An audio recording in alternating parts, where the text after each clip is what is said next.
This is a big episode, mainly because this is my first solo episode. As you might have noticed, Ali isn't here, it's just me. On top of that, I am joined today by Dr. Gayle. Is that how you pronounce your name? Gayle? Or is it? Did I say it wrong? Yeah, that's right. Okay, so Gaël Abou Ghannam. And for those who might not know, oh, is it not? No? Oops. No, that's it. Gaël. Oh, okay, fair. Dr. Gayle, who is an obstetric and gynecologist. She has amassed a large following on Instagram, promoting women's health and breaking the boundaries between conventional and taboo, right? So thank you for coming on the show. I'm glad you're here. Thank you for having me. Yeah, so let's dive right into it. So what do you think is like the major issue when we talk about women's health? Especially I think the major issue is that most women don't know anything about their health and they don't know anything about their body. Okay, so that's very interesting of you to say. Do you think it's to do with tradition and culture, or is it more to do with just lack of knowledge and pure ignorance? I think there are two things, and I think that we are in a culture where female body and body in general is a little bit to be ashamed of. So we don't talk about these things when we are young. You don't have sexual education, neither with your parents, nor at school. So there's this whole taboo about women's health from the younger age. And later on, since there's this taboo, the woman herself is not trying to learn more because she doesn't want to know, she doesn't think it's important, and it leads to so many complications. Then the simple fact that she doesn't know her body can lead to so many pathologies later on. So I think it's a really big issue, especially in our culture. It's interesting you say. So are you finding it difficult to break this boundary and, fighting for increase in knowledge for women's health? And or do you think it's like is it very hard, or is it like let's go into that. So what do you think? I think what the thing is that first of all, I thought it was going to be the main body was going to be men, but actually women also have a lot of difficulty learning about their body, accepting that whatever they've been taught might not be the truth, discovering their own body, taking a mirror and looking at themselves, touching themselves, getting to know their sexuality, the woman herself is having trouble with that. So what I'm trying to do is just to try to make these topics non-taboo, because they shouldn't be, for them to be more accessible to everyone. You can talk about periods, you can talk about women's health, you can talk about pleasure, you can talk about all these things. They are not taboo.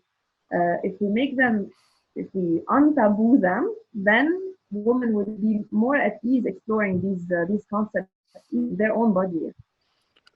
Interesting. So how can we spread more awareness? So what do you think is the role of, for example, for women, and what do you think is the role for men to try and break these boundaries? So for example, me. For women, Go as ahead. a man.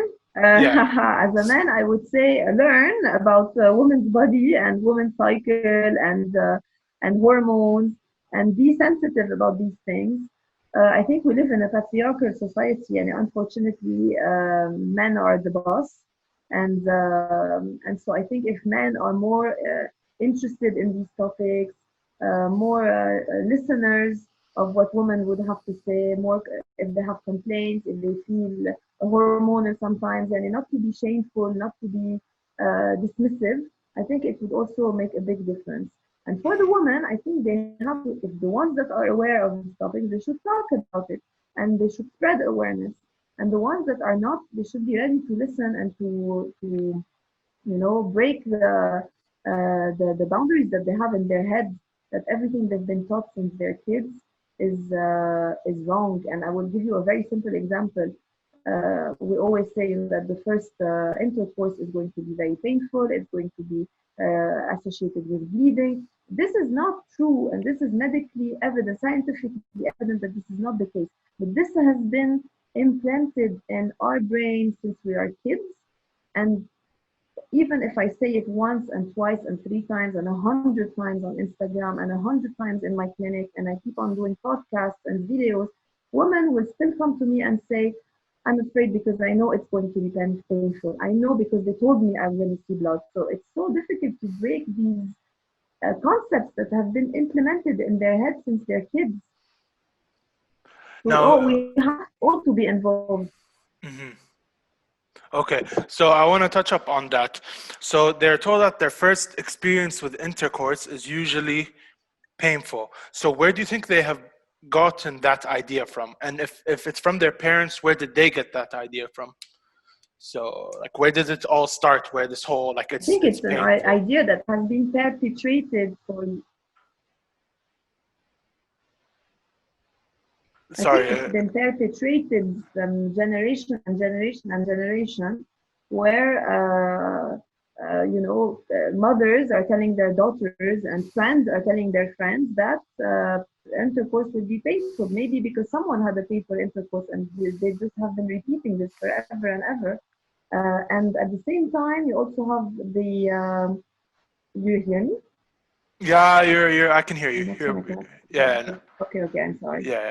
Don't worry about it. I think it's also a way of scaring young ladies of having a intercourse, just to So say, it's going to be very painful. premarital relationship. I think it's this is the way people, try to scare them Hmm. away from it. Okay, But that's. unfortunately, it lasts. This idea will stick with them even during marital intercourse. I see. It's So it's implanted in the brain. I see, and it's very hard Implanted in the to brain. break tradition because unfortunately, like with tradition and culture, we've been taught our tradition and culture by our parents, right? And they've been taught by their parents. And it goes for thousands of, or like hundreds of years. And we all know the saying, Rome wasn't built in a day. So it's not going to be easy to break it all in a day, right? So slowly, Exactly. step by step, we can get to where women feel more comfortable discussing about their bodily issues, be it physiology, pathology, even down to molecular biology and biochemistry aspects of, you know, the whole organ. So in your work, what's the hardest thing you had to convince women when it comes to, things like hormones and. I would say there are two things. The one is the hymen and the Mhm, existence of the hymen and the importance or non-importance of the hymen in right. virginity. Hmm. How virginity testing shouldn't be done anymore. How, as doctors, we cannot tell if a woman is still a virgin or not based on the hymen. And there are multiple studies that show that, and I'm not talking on the top of my head. I'm really, and there are scientific evidence that Hmm. hymen cannot be checked for virginity. So this is such, this is, I think, the most difficult part I have, because some patients, they come to me and they say, I want to check my hymen For because, for I went on a bike trip hmm or for I our went on a viewers. horse. Hey, they want to check if there is a tear. Oh, okay. Here, let's before we go on to that tangent, would you like to explain what the hymen is for our viewers who So the might not hymen, know? so it's a small skin at the entrance of the vagina. Hmm. It's actually an embryological remnant that is here, that is much thicker in kids and then gets thinner with time. It's initially it's done to prevent dirt and anything to get inside the vagina of little girls, and it has been for years, and probably hundreds or thousands of years, thought to be intact for a virgin woman and torn when the person already had intercourse. So Okay. it's been used as a test for virginity But as me and you know, for it for can. 100 years. Yeah. So, but me and you know that it doesn't necessarily have to be intercourse that tears or breaks the hymen. seal, right? Like it can be something as simple as horse riding or bicycle riding. Yeah, exactly. That can The hymen eventually, can be broken by 100 things. and unfortunately, what we know is just one thing, and this can lead to like in the future a lot of issues and troubles that, but all stems down from one simple fact that isn't genuine or like generally known. So it's interesting you say that, but is there no way to prove like the virginity of a girl? Can you not do like a pap smear or something that sees if there's any other cells, foreign cells, let's say? No. No? No, we can't. Because from what I heard unless she had intercourse yesterday, but like if very she had, recent. I mean, if the hymen was torn by a tampon, or if it was torn by a horseback riding, or if it was torn by intercourse and it's been months ago, there's no way to know if she's a virgin from the hymen. Virginity is based on sexual intercourse. The hymen can be torn by a million other things. So we cannot correlate both. And you have studies that show when you show prostitute women to two different doctors, some doctors used to say she's a virgin, and some doctors used to say she's not. And they are prostitutes, so we know that they are having sex. So there are so many. You cannot test the hymen for virginity. This is reported. This is a published case, and you have other cases where we have patients that got pregnant and delivered and were also checked by doctors for virginity, and half the doctors got it wrong. So obviously, the hymen should not be considered as a sign of virginity. Virginity is about sexual intercourse. If it was torn by a bicycle, obviously you didn't have sex with your bicycle, so you're still a virgin, even if your hymen is torn. You have different kinds of hymen. You can have a thick hymen, you can have a thin hymen, you can have a redundant hymen. You can be born without a hymen. So the hymen should not be a characteristic of virginity. And this is the most difficult concept I've been trying to put in my patients' head when they come in and they say, I want to check my hymen to see if I'm a virgin. And unfortunately, like it's not really the factor, the established thing that we can see to check if they are or they are not. No, I am already convinced with this because I studied this, right? So like I'm already convinced with this, but the whole like, how do I say this? The goal of this podcast is to educate and spread awareness to those who may not know. And unfortunately, this is a huge amount. Like, we're not talking about a minority that doesn't know. It's the majority that doesn't know. And this is where this topic is very serious and very, it's a delicate topic. Of course, it's a majority. Yeah, this is why I'm doing this now. This is why we reached out to you in the first place, because in our podcast, we try to talk about things that people usually don't talk about. And unfortunately, and I really mean this, unfortunately, this isn't generally talked about. So here's another question. I'm pretty sure a lot of girls and guys as well don't really know. So how often should women get checked for like genital cancer, or like, be it cervical or ovarian, or even something like breast cancer? How often do you think women should get checked?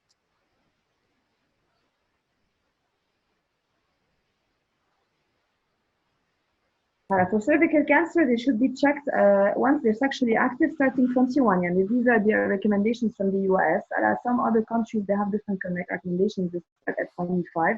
But for sure, once they're sexually active, above 20 at least, or 21, they need to be checked by a pap smear. Pap smear, it's a very simple procedure. It's not painful. It takes 2 minutes. And this is the screening test for cervical cancer. Cervical cancer is sexually transmitted. So if you're not sexually active, you will not get cervical cancer. So this has to be done regularly, on a regular basis. Okay, so that's cervical. So breast cancer is a little bit different, and it's also associated with age. Okay, your internet is a little bit off today, so you are cutting, unfortunately. Yeah, this is Lebanon. Yeah, I know. Internet is very bad. I know. No, you're not our first Lebanese guest. Like, this is a general issue, but you know, Yeah. I hope one day you do get good Right. internet. So this is cervical cancer, right? Let's talk about ovarian cancer. So how often should women get checked for it? What are the procedures? Like, talk us Yeah. through it. For ovarian cancer, we don't really have a screening test yet. So unfortunately, ovarian cancer is maybe one of the worst cancers in OBGYN because we always detect the patient very late. We usually detect the patient very late. Even ultrasound or blood tests haven't shown to be effective for screening. So yeah, what we do in Lebanon is that in the ultrasound, the pelvic ultrasound, where we see the uterus and the ovary is part of the checkup. It's not the same in every country, and we're hoping to detect something early. But effectively, if you look at the numbers, it's not really effective Interesting. unless you have something in the family, like a genetic condition that could dispose you to breast and ovarian cancer. Very difficult to screen randomly everyone.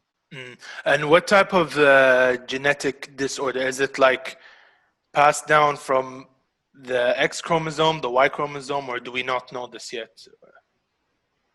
It's the mutations, the most famous ones, they're the BRCA1 and the BRCA2, and they Hmm. are associated with increased risk of breast cancer and ovarian cancer.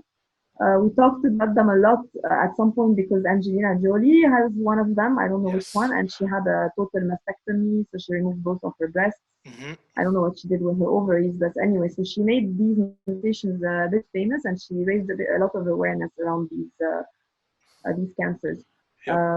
So if you don't have these mutations, it's very difficult to be screened for ovarian cancer. For breast cancer, if you are on a regular checkup, you have to start at 40 years old. Unless you have someone in the family that has breast cancer, then you should start earlier. Now, here's another thing. Generally, people don't know. Breast cancer can also be found in males. Am I right? Yes, So it's rare, but it can happen, I think. it can happen. And like, is it easier to detect in males or females? I would say that in men, the problem is they usually dismiss any symptoms because they don't think that it's possible. So usually, if they feel a mass or a lump, they're probably going to think, it's a fat or it's muscle, or they'd never think that it might be cancer. Hmm. So I most probably it's detected later in men than in women. Um, and it's aggressive in men and it's detected later. I keep if someone has a male breast cancer in the family, I would definitely do genetic testing for the rest of the family to make Interesting. sure they don't have a high So, risk. so it's like if I have, for example, me, breast cancer does run in my family, right? But Yeah. like it's the women that in my family that usually do go through breast cancer. Now, is can this come on to males? Like, can if the Yes. women part, this Yes. can transmit into male. So it's not Yes. just so okay, perfect. That's good to know. Uh, so these are the different types of cancers that we discussed, and usually, is it hard to cure, or what are the solutions to when you get something like ovarian or cervical or breast cancer? Each cancer is different, but the main idea is the earlier you catch it, the easier it will be to treat. So this is why we have screening tests, at least for cervical and breast cancer. Um, Most of the patients they say, "Oh, I don't feel anything. What am I gonna? Why am I gonna go to the doctor?" Now that's the point. I mean, you will not feel anything, and then once you feel something, it's too late. Yep, So that's why that's you definitely need to get screening so that you can catch precancerous lesion or very early cancer to have an easier treatment. Sometimes for breast, for instance, you might just need surgery without radio, without chemotherapy. So screening tests are extremely important. I mean, it's prevention before treatment. So that's the main idea. And the later we take the cancer, the harder the treatment will be. interesting. So, what are the procedures of removing it? Is it just surgery, or could it be It depends also chemotherapy? on the cancer, but yeah, it could be for surgery. There are different types of surgery for cervical cancer with lymph node dissections. They are pretty invasive cancers usually, and chemo, radio, brachytherapy, and for breast cancer also, and either you remove the mass or you remove the breast completely, so you have to do reconstruction, and then you can have radio or chemo, and it depends on every cancer. But Interesting. they are not easy. Yeah, they are not easy to treat. I mean, they are treatable, but the earlier the better. And also for the aesthetic outcome, if it's a smaller mass, you can remove only the mass. If it's big mass, aggressive, then you need to take the breast out. So also for the psychology of the patient, she's losing the breast. It's not easy. Yes. Yeah. So please But do your screening tests. yeah, so you said that usually you use ultrasound to search for any tumors in the organ. Could you not see it through CT scan or any of the different types of scans? Because from what I studied, soft tissues are visible through CT scan and all these different scans. So is this not a Oh, possibility you in can. Lebanon? Of course you can, but the best way to see the genital organ is the ultrasound. It's better than the CT scan, or you can do the MRI, but the MRI it's much more expensive. It takes a longer time, and the ultrasound is just easier to do, Okay. at least for the uterus and the cervix and the ovaries. For the breast, you have the mammogram and the ultrasound, and then if you have a doubt, then you have to do an MRI. Mm, So every cancer has its own imaging. Of course, everything will show on CT, but CT is not something that you do also on a regular basis. And you don't true. go into a CT and just check for any tumor. So Yeah. yeah, CT is a good exam, but it's not the best for the genital tumors, and it's not the day you don't do it on a daily basis. Let's say. That's okay. That's interesting. You say. So, do you advise female to self-check for breast cancer? Because I do see a lot of females. They like to do it themselves, or they watch like YouTube videos and they try to. So, do you advise that they do this, or do you advise that they actually go see a physician who can, give a more accurate? I think they should learn how their body feels so that they can detect if there is any abnormality. So basically, what they should do is to check themselves, preferably after the period, so that the breast is less dense and less painful. And they should check it. They don't have to check it once a month, yeah, and it doesn't once every few months. So we don't want to be paranoid under the shower or anyway, and when they're getting dressed. So that they know what's normal and what's abnormal, and if they have any doubt, then they can go to the doctor. It's very important to know how their breasts feel, because maybe they will detect something even before the doctor, because they know exactly that this wasn't here before, and this is a new mass or this is a new lesion. So of course they should do self-examination. And when they do test, how can they know? Like, what can you describe the feeling of when they feel like? What does a tumor feel like in like? Because it could be We don't gyneco. want to scare them away every time Uh-huh. they're gonna feel something. Now they're gonna go to the doctor. Yeah, But that's why. basically, That's why I asked. Because they can't confuse it with gynecomastia, yeah. right? With just excess mammary gland tissues in the breast. No, yeah, usually the thing is that in the breast you have glands, you have ducts. Sometimes you might have cysts, you might have a small adenomas, which are benign tumors. So that's why every time they're gonna feel something, they're gonna panic. So it's very important that they know what is normal and what is abnormal, and Yeah. they know their own body. So any mass that would be a newly appearing, it could be painful or not painful. It could be stuck to the tissue and it's not movable. It's not easy to move. It feels irregular. Or if they have something below the axillary and it's like a lymph node or something, when they put deodorant, maybe they are going to see something like that. Then they need to get it checked. Um, what I would do is that just check with your doctor every time you have a doubt. It's better safe than sorry. Exactly. Yes, I agree with you. So you mentioned an important thing there. You said axillary. So the exact location is like somewhere right here, right? For our Spotify Below the arm, listeners, yeah, below yeah, the armpit. Uh, yeah. so it's interesting because from what I've studied, it's usually where it metastasizes to and the cancer cells move to other locations, right? So, Yes.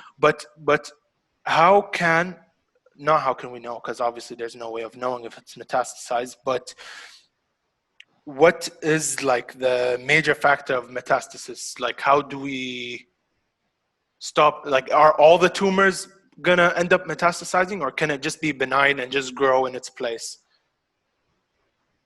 Most of the malignant tumor, probably they're going to end up metastasizing at some point. Mm-hmm. For the breast, yes, the first location is going to be the lymph nodes in the axilla, so exactly below the arm. Sometimes you just feel enlarged lymph nodes and you're not able to feel a tumor in the breast. So that's why it's very important to also check below the arm. Mm-hmm. You have benign tumors that are not going to metastasize because they are benign. So they're not cancer. We call them tumor, but they're not cancer actually. They are like masses or lesions.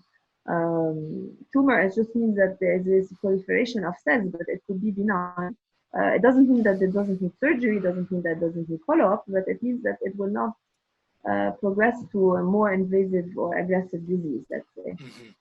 All right, that's very interesting to know. And if again, it's not wrong to always, see your physician whenever you do feel doubtful. To our female and possibly male, listeners, let's talk a little bit about infertility, which seems a bit prevalent in our day and age. I don't know if you agree with the statement I just said or not, but it is also among the topics that are not discussed enough. People don't talk about it a lot anymore. So, yeah, what do you think about infertility, and like, how is it something common or not common?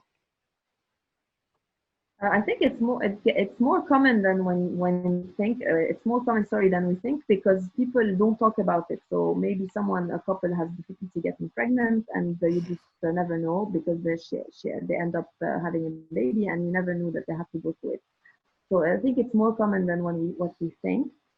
I think it's increasing because the lifestyle is different now. Women, they are studying more, they are achieving higher positions in their jobs, so maybe they don't put the priority on babies anymore, so they get older, and unfortunately we know that fertility after 35 is not that good.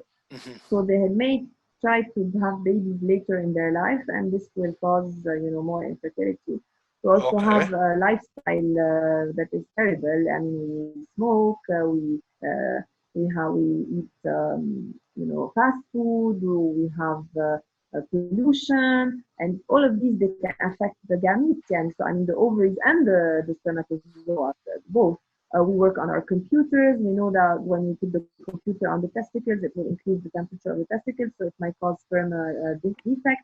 So all the lifestyle, the sedentary lifestyle, we're not being active like we were used to, or our parents used to be much more active than us. All of these lifestyle changes, they will affect our fertility, and this is why infertility is increasing nowadays, definitely. Interesting. So lifestyle is a major contributor to male and female infertility, Smoking, especially especially smoking smoking. Mm-hmm. and Interesting. obesity. Okay. Yeesh. You said obesity. Okay. I laugh because I'm obese, so now I'm a Not bit good for scared. your health, but the thing is that when you tell men that obesity and smoking is not good for their health, they never really care. Ah, But when you tell them it's not good Adi. for their sperm, then they're gonna think about it twice. So yeah, Yeah, it's they not good start for your to, this starts to yeah. happen. They start to shake. Yeah, no, I'm with you on that. I'm definitely with you on that. So, what are the solutions to infertility? I'm seeing nowadays IVF, which is in vitro fertilization, it's being more and more accepted. Whereas before in Arabic, we used to call them atfal al-anabib. It was a bit of a taboo, right? So, Exactly. like, I want to hear your thoughts personally on IVF and, yeah. IVF is also more we do it more nowadays obviously like, not every infertility can be treated with IVF and some Mhm. infertility we can use a less invasive method or easier method for both the patient for everyone. So but IVF, yes, it's the ultimate. I mean, if really we don't have any other solution, then we will get to in vitro fertilization. It has specific indications. It is not very easy for the patient. Obviously, she has to inject herself with hormones. She has to, do multiple ultrasounds, blood tests. So it's a little bit tedious. It's tiring. It's expensive. And we have to remember that it doesn't have 100% sorry, 100% success rate. This is the main issue with the fertility treatment. Patients think, we're starting fertility treatment and tomorrow we'll get a child. No, this is not the way it works. It has a 45%, 49% in the best centers in the world of success. So you might have to do it once or twice or three times. So this is IVF, yeah. Okay, so there is a rumor behind IVF that the possibility of getting twins is very high. If like conception is successful, the possibility of getting twins or even triplets are increased. So Yeah, do you have a? that's true. Hmm. So Usually because we transfer multiple embryos, if we're going to transfer multiple embryos, of course you have the chance of having multiple embryos and planting. So you have a chance of having twins and triplets. Now in Europe, they have very strict guidelines and you cannot implant the multiple embryos, especially if the patient is young. In the Middle East, we are a little bit more flexible and we tend to implant more embryos than what they do in Europe. There is also the issue with the freezing of the embryos. In some countries, they don't allow freezing. So obviously, if you have a lot of embryos, what are you going to do with them? You're not going to throw them away. So you'd rather transfer them than just destroy them. If you have good uh-huh. freezing program, like in other countries, then you can freeze the embryos and then you can just transfer a few, freeze the others, and use them later. Wait, so why do they freeze the embryos? What is the To purpose keep of them this? for later. Uh-huh. So if they want to have a second child, they just like Exactly. unfreeze it and inject it into the ovaries and all that stuff happens. Okay, so that's interesting. I never knew about this. So do they do this in You put it in Lebanon? the uterus, not in the ovaries. Oh, in the uterus. My bad. Oops. Yeah, Oops. And the uterus, not the ovaries. You're right. So do they do this in Lebanon? Do they freeze the embryos? yeah, yeah, we freeze. And who pays for the storage? Do the patients pay for it, or The is it patient, like, yeah. uh-huh? Okay, so do the patients have the right to say, you know what, I'm fine with one for now. If I feel like I want to do another one, we'll just do the whole thing over, or is it like less expensive to just store it? I So, think the patients that suffering from infertility, if they have embryos, they're not going to destroy them because you transfer one embryo and then you freeze the rest. But mhm. if she didn't get pregnant, then she's not gonna have to do the whole thing again. She can just use the embryos that are in stock. If she gets pregnant, maybe she might want a second child, so she can use them later. Very rare for a patient to say, you know what, destroy the embryos, I don't want them, unless she already has enough kids, she's done with her family, and then she just destroys whatever is left of the embryos, so that Okay, of course nobody else will use them. that's okay. That's very interesting. Uh, Here's a topic I personally want to discuss with you, being a gynecologist and an obstetrician. So you've dealt with childbirth, right? Like, is this Yeah, so? every day. So, how hard was it the first time you delivered a baby? Because I'm on the way of doing this too, so I want to prepare myself a little bit. It was, I don't know if it was hard. It was very emotional the Mm. first time. I hadn't planned to go into OBGYN anyway, and I think this was Oh, like the flag, and oh my God, I want to do this for the rest of my life. It's so beautiful. I don't think I would say that now because it's different when you actually work with babies every day, but um, it's not very difficult. I mean, yeah, it's you just need to learn the technique and to hmm. be ready for complications. All Uh, right. but yeah, the first time it's kind of like someone is helping you, and you don't really know what you're doing, and your hand is here, and the doctor is supervising is helping, and the patient is pushing. So, but you still feel like you did a good job, and it's very Mm. emotional. Or it And was for me at least. no, of course, it's the miracle of childbirth. So I don't blame you for feeling like it is emotional. I feel like even for me, it might be a bit emotional for the first delivery. Inshallah, if I end up doing it.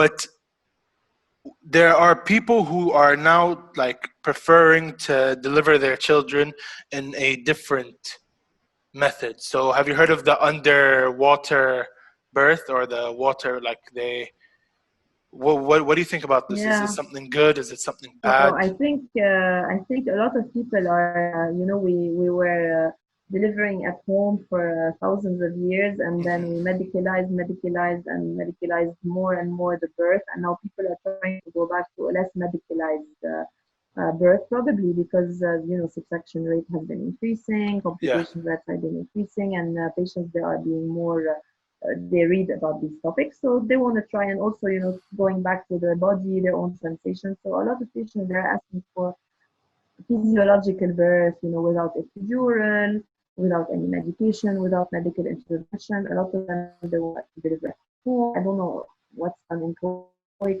it's very rare to do it, but in some patients they can do it, and some they want to deliver in the pool. For the water birth, to be honest, and if you look at the actual recommendation from the American Congress and from of OBGYN and from the American Society of Pediatrics, it's not recommended. So what they Mm. say is that you can do the labor in water. It will decrease the pain. Maybe it will fasten the labor a little bit, but for sure, the delivery of the baby should be done on ground. This is the recommendation. Now, a lot of people in the US, midwives, they are helping women deliver in the bathtub or in the pool, and everything is fine. But I think you really need to be super well trained to be able to assist a woman in such a birth, because it is not typical, and complications could occur. But Mhm. I'm not going to say it's the most common, it's rare, but it's people are starting to ask for it, yes. Okay. So you don't suggest it personally, right? So birthing underwater. To be honest, I'm not confident I could be able to deliver a patient underwater. I don't know how. I'm not trained for. I think it's only fair for a doctor to know her limits, and I don't know. I don't know how to do it. I think it's too risky.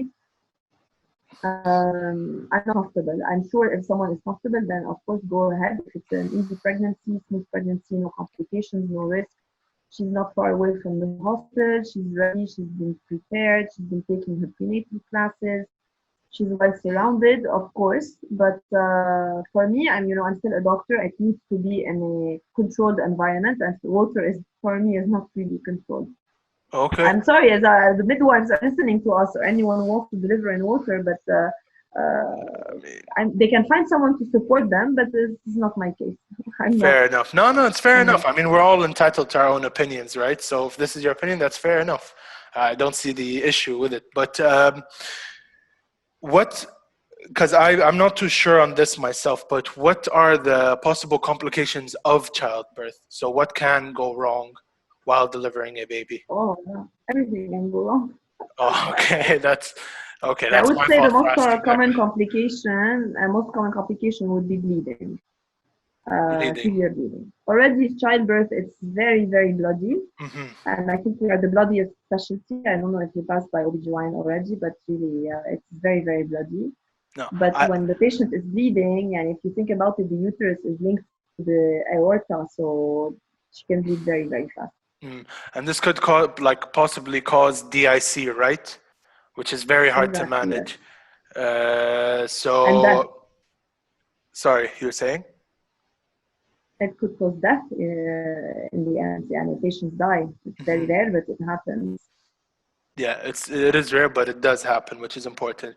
So let's ask some lighthearted questions for a change because this topic is very, So what's the fastest labor you've ever seen?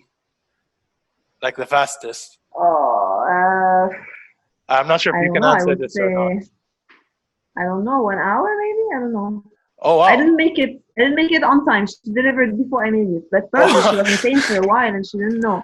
oh, So I just came and she was already delivered. oh, okay, But I don't know interesting. when everything started. Yeah. And what's the longest?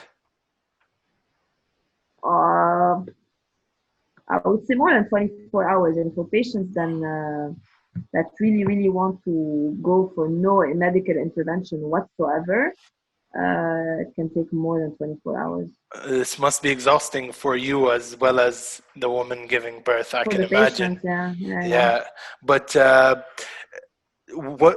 Okay, so C sections is also another something that's like a little bit like argued with. So not a lot of people are with cesarean, and not a lot of people are against it, you know. So it's like a little bit. So what's the issue, the main issue with cesarean section? The main issue is that cesarean section rate has been increasing for years now, and we tend to forget that a C-section is still a surgical intervention. So basically, it is a surgery. It has the same risk as any surgery with infection, bleeding, the risk of anesthesia. So then you have the risk of adhesions. So it's not a. It's true that we are giving birth to cesarean, and it's a happy moment, but it is still a surgery. We cannot, disregard the risk. So the fact that it is increasing so much, and also it's creating complications for the next pregnancy, like the placenta will be stuck to the bladder or will be entering the uterus in the improper way. All of these things make people be scared of C-section. But still, the rate is increasing. Probably because there are more twins, there are more triplets, there are more older patients, more obesity. All of these, they will increase the risk of C-section also. Okay, but is it true that if you had a cesarean section once, the possibility of you requiring another one in your next birth increases? Or is this not true? Well, it depends why you delivered by C-section, but probably, uh, basically, if you delivered by C-section for a reason that is not recurrent, you have twins and this time you don't have twins, or baby was breech and now the baby is vertex, so the head is down, then you can try a trial of labor after C-section. But a lot of patients, they are so afraid of uterine rupture where the scar is going just to open up during labor, then they go for a repeat C-section. So we used to say, once a C-section, always a C-section. It's true that this is not the case in theory, but in practice, I think a lot of patients go for repeat C-section. Interesting. All right. So thank you for all these really good information. I think my closing monologue is, it is not wrong to understand your body. We are all humans, right? We were made to be curious, so curiosity is not always something wrong. So go ahead and explore your body, learn, ask professionals, seek professional help when you need it or when you have doubts. Doctors aren't just there to save lives, they're also there to improve the quality of lives. Would you agree with that statement? Yeah, definitely. Right. So and prevention is better than treatment, so this is also very important. Yeah, prevention is better than treatment. So thank you all for watching if you've made it this far. Obviously, this is a sensitive topic, so I should have warned you guys, but what can I say? It happens. So thank you, doctor, for coming on the show. This was really fun, and this was very interesting for me. I really enjoyed my time. I hope you've enjoyed your time with us on the show today. Yeah. There's nothing else to say. Thank you so much. I hope you enjoy your OBGYN rotation. Yeah, I hope so too. Okay, Two Cats, it's coming out very, very soon. That's in case you haven't known, Doctor. My co-host, who is not here today, obviously, made this film. He is a film director as well. It's called Two Cats. I got to see the preview. It's a really good movie. I suggest you watch it too. And yeah, thank you guys for watching today's episode. And see you.